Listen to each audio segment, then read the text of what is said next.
አትግደርደር። አንድ ቀን ብቻ እኮ ነው ራት አብረኸኝ ብላ ያልኩ። ስርዓት ያዚ። ኢዛና እኮ አብሮ አደጌ ነው። አሁን እየመጣ ነው። ዝም በይ። እጭ መጣ ደግሞ ቲዮ። ቆይ ምን እያረክ ነው?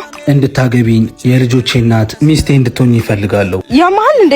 ትዳር እኮ በጣም ከባድ ነገር ነው። ሲጀመር እኔ ሳላቅ እንዴት እንደዚህ አይነት ነገር ታደርጋለህ? ቆይ መቼ ነው እናንተ እዚህ ደረጃ የደረስነው? ምን ማለት ነው? ቆይ እኔ አንቺን አግቢ ለማለት አብሮ አመታትን ከማሳለፍ አብሮ ከመኖር ከመዋደድ በላይ የት ነው መድረስ ያለብን? አላውቅም። እኔ ግን ለመያዝ ለመታሰር የአንድ ሰው ለመሆን ዝግጁ አይደለሁም። ምን? አሁን በሰው ፊት እንዳትዋረድ እሺ እልሃለሁ። እኔ እናንተ ግን በኋላ ብቻችንን እናወራለን። አሁን ቶሎ ቀለበቱን አድርግልኝና ተነስ። አታዋርደኝ። እሺ። እንዴ ቀለበቱን የታረኩት ምን ነው? ይዙ ቀለበቱን ረሳሁት መሰለኝ። መጣው። አየህ አሁን እንኳን ኦርጋናይዝድ አይደለም። በዚህ ልክ ለምን ተስፋ ሰጠሱ? ቀድሞውንም እንደማፈልጊው አልነግሪውም ነበር? ወይኔ ዛና መቼ ነው የሚሞላልኝ?